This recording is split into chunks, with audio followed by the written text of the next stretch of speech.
வணக்கம். My SRC my pride. நான் முனைவர் கு. புஷ்பாவதி, உதவி பேராசிரியர், தமிழ்துறை, சுயநீதி பிரிவு, சித்தலட்சுமி ராமசுவாமி கல்லூரி, திருச்சி 2. நான் எடுத்துக்கொண்ட தலைப்பு பல்லு இலக்கியத்தில் மருதநில மக்களின் வாழ்வியல். பல்லு இலக்கியம் அறிமுகம். வயல்களில் உழவு தொழில் செய்யும் மக்களின் வாழ்க்கையை பாடும் இலக்கியம் பல்லு இலக்கியம். பல்லு இலக்கியம் தோற்றம். பழங்காலத்தில் உழவு தொழிலில் ஈடுபட்ட பல்லர் பல்லியர்களின் வாழ்க்கையை ஒட்டிய கூத்து வகைகள் பாட்டும் தாளமும் பொருந்த சாதாரண மக்களால் விரும்பி ஆடப்பட்டு வந்தன. இந்த ஆட்டங்களையும் பாடல்களையும் கவனித்து மகிழ்ந்த புலவர்கள் அவற்றை இலக்கியமாக படைக்க வேண்டும் என்று விரும்பி இருக்க அதன் விளைவாக தோன்றியதே பல்லு இலக்கியமாகும். பல்லு நூல்களின் வகைகள். பல்லு இலக்கியத்தின் முக்கூடர் பல்லு என்ற நூல் முதலாக அமைகின்றன.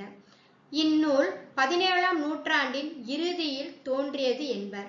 அதன் பின்னர் பல்லு நூல்களில் ஞானப்பல்லு, திருவாரூர் பல்லு, குருகூர் பல்லு, சிவசைல பல்லு, வைசியப்பல்லு, வடகரை பல்லு, திருமலை முருகன் பல்லு, செண்பகராமன் பல்லு, தில்லை பல்லு, வையாபுரி பல்லு, கண்ணுடை அம்மை பல்லு, திருப்புணவாயிர் பல்லு, கதிரைமலை பல்லு, தண்டிகை கனகராயன் பல்லு, குற்றால பல்லு, திருச்செந்தில் பல்லு, போரூர் பல்லு, இருப்புலி பல்லு, திருவிடை மருதூர் பல்லு, புதுவை பல்லு போன்ற பல்லு நூல்கள் வகைகள் அமைகின்றன.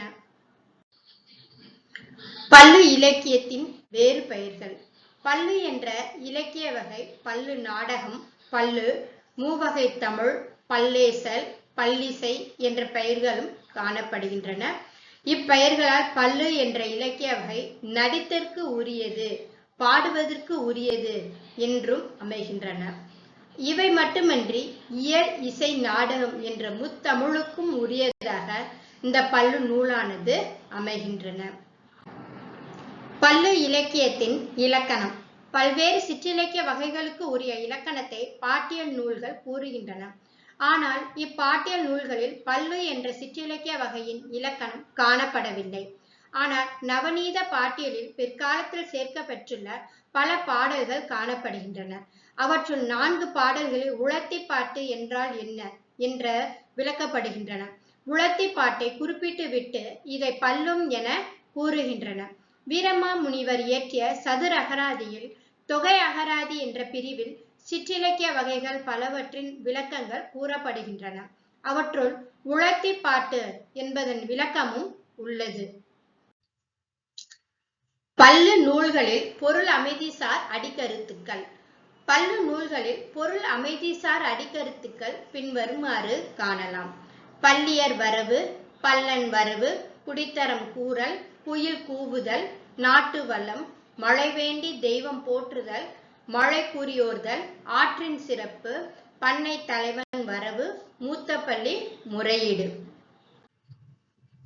இளைய பள்ளி பல்லன் இல்லை எனல், பல்லன் வெளிவருதல், பட்டி அடைத்தல், பல்லன் பண்ணை செயல் கூறல், மூத்த பள்ளி முறையீடு, பல்லனை தொழுவில் மாட்டல், இளைய பள்ளி புலம்பல், மூத்த பள்ளி பல்லனுக்கு சோறு கொண்டு வருதல், மூத்த பள்ளி குட்டை நீக்கும்படி பண்ணை தலைவனை வேண்டல், வல்லன் வருவிக்கப்படல், மாடு முட்டுதல், பல்லியர் புலம்பல், மீண்டும் பல்லன் எழுந்து வேலை செய்தல், நெல் அறுத்தல், பல்லேசல் போன்றவை அடிக்கருத்தாக அமைகின்றது. முக்கூடர் பல்லு. பல்லு இலக்கியத்தில் சிறந்தது முக்கூடர் பல்லு என்கிறார்கள். முக்கூடல் தலத்தில் கோயில் கொண்ட அழகர் மீது பாடப்பெற்றது. 3 நதிகள் கூடும் இடம் முக்கூடல். கங்கை, யமுனை, சரஸ்வதி சங்கமிக்கும் திரிவேணி சங்கமம் என்பது போல தாமிரபரணி, சிற்றாறு, கயத்தாறு எனும் ஆறுகள் கூடும் இடம் முக்கூடல். இந்த நூலின் காலம் கிபி 1680 என குறிப்பிடப்படுகின்றது. பந்துவராளி, பைரவி, காம்போதி, சங்கராபரணம், ஆனந்த பைரவி, புன்னாக வராளி, மத்தியமாவதி, மோகனம், நாட்டை, சுருட்டி போன்ற ராகங்களில் பாடல்கள் அமைக்கப்பட்டுள்ளன. பல்லர் வயல்களில் உழவு. பல்லர் வயல்களில் உழவு தொழில்கள் செய்து வாழ்பவர். பண்ணைக்காரனான நில உடைமையாளனிடம் வயல் வேலை செய்து வருபவர். உழவு தொழிலில் ஒவ்வொரு கட்டத்திலும் செய்யப்படும் சடங்குகளுக்கு பல்லர்களே அதிகாரிகளாக உள்ளனர். வயலில் உழுவதற்கு முதலாக பூட்டுவதற்கு முன் மழை பெய்வதிலிருந்து வயல்களில் விளைந்து அறுவடையாகும் நெல்லை அளப்பது வரையுள்ள ஒவ்வொரு நிகழ்வுகளும் பல்லர்களை சுற்றியே அமைகின்றன. உழவு பணி. சப்தமி, புதன் சோதி, தைத்துள கரணம் தவறாத சுபயோகம் தரும் பஞ்சாங்கம். இது முக்கூடர் பல்லில் காணப்படக்கூடிய பாடல் வரி. இவற்றில் சப்தமி திதி, புதன் வாரம், சோதி நட்சத்திரம், தைத்துளம் கரணம், சுபயோகம் என திதி, வாரம், நட்சத்திரம், கரணம், யோகம் என வரும் பஞ்சாங்கம் பார்க்கப்பட்டதாக செய்திகள் உள்ளன. மேலும் உழவு முடிந்த பின் தெய்வ கடன் கழிக்கப்பட்டு தொழில் விதை விதைக்கப்பட்டது. முளைக்கு தண்ணீர் அடைத்து கொல்லை முழுவதும் மறுநாள் வெட்டிவிடப்பட்டது. பயிர் பாதுகாப்புக்காக வேலி சூழ நடப்பட்டது. நாற்று வளர்ந்தது. நாற்று பிடுங்கி நடப்பட்டது. பதிந்த நடவு தேறியது.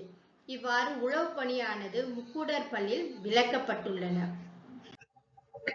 பசந்து, குருத்து, மேன்மே பறந்து, செறிந்து, முதிர்ந்த தமிழிசைக்கு முடியசைக்கும் முதல்வர் என அழைத்து முதல் குழைந்தே என்று பள்ளி இலக்கியத்தின் பாடல் வரியில் பசப்பும் ஏறியது, பசந்து குருத்துக்கள் மேன்மேலும் பறந்து செறிந்தன, முதிர்ந்த தமிழிசைக்கு முடியசைக்கும் முதல்வரை போல் காற்றில் பயிர் அசைந்து தழைத்து முதல் குழைந்தது.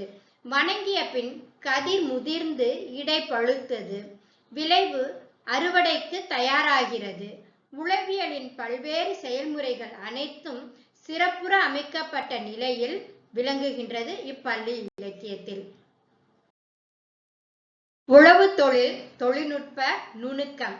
வயல்களில் வகை, நெல் வகை, மாட்டு வகை, ஏர்கால் வகை, கலப்பை, மேழி, நுகம் வகை என்னும் உழவு கருவிகள் வகை பாடம் மற்றும் குறிப்பிடப்படக்கூடிய பல விவரங்கள் பல்லனாரால் பண்ணைக்காரனிடமிருந்து கூறப்படுகின்றது. உழவு தொழில் தொடர்புடைய அனைத்து தொழில்நுட்பங்களையும் நுணுக்கமாக அறிந்தவராக பல்லனார் உள்ளார். பிற உயிர்களை பாதுகாத்தல். மழை பெய்த பின் உழவர்கள் உழவு பணியை தாம் தொடங்க ஆயத்தமாகின்றனர். நன்னிமித்தங்கள் பார்ப்பதும் சகுனம் பார்ப்பதும் நல்ல நாளை தேர்ந்தெடுத்து பொன்னேறு பூட்டி தொடங்குகின்றனர். சோமவாரம், பஞ்சமி திதி, பூச நட்சத்திரம் ஆகிய மூன்றும் கூடும் நாளில் சூரிய உதயம் 9 நாழிகைக்கு மேல் இறைவனை வழிபட்டு அந்நேரத்தை நல்ல நேரமாக கொண்டு தம்முடைய பணியை தொடங்குகின்றனர் என்ற செய்தியை சிங்காபுரி பல்லு என்ற பல்லு இலக்கியத்தின் வழி கீழ்வரும் பாடல்களின் மூலம் உணர்ந்து கொள்ளலாம். இன்று சோமவாரம் என்றார், பஞ்சமி என்றார், நலமேற்ற பூச நல் தினம் இந்த நாள் என்றார் என்ற பாடல் வரி இச்செய்தியை உணர்த்துகின்றது. உழத்தி பாட்டு. மருதநில மக்களான பல்லர்கள் நெல்லின் மக்கள் என்றும், செந்நெல் முதுகுடியினர் என்றும், ஏருடன் பிறந்தவர்கள் என்றும், மழையின் மைந்தர்கள் நீராணிக்கர் என்றும், நீர்க்கட்டி என்றும் பண்டை காலம் தொட்டு இன்று வரை புகழப்படுபவர் ஆவர். இம்மக்களின் முன்னோரே நெல்லினை முதலில் இப்பூவுலகில் பயிர் செய்தவர் ஆவர். இதனால் நெல் பயிரிட்ட மருத நிலத்தின் தலைவன் வேளிர் என அழைக்கப்பட்டான். இவனே பின்பு வேந்தனானான். பல்லு இலக்கியத்தில் நம்பிக்கை.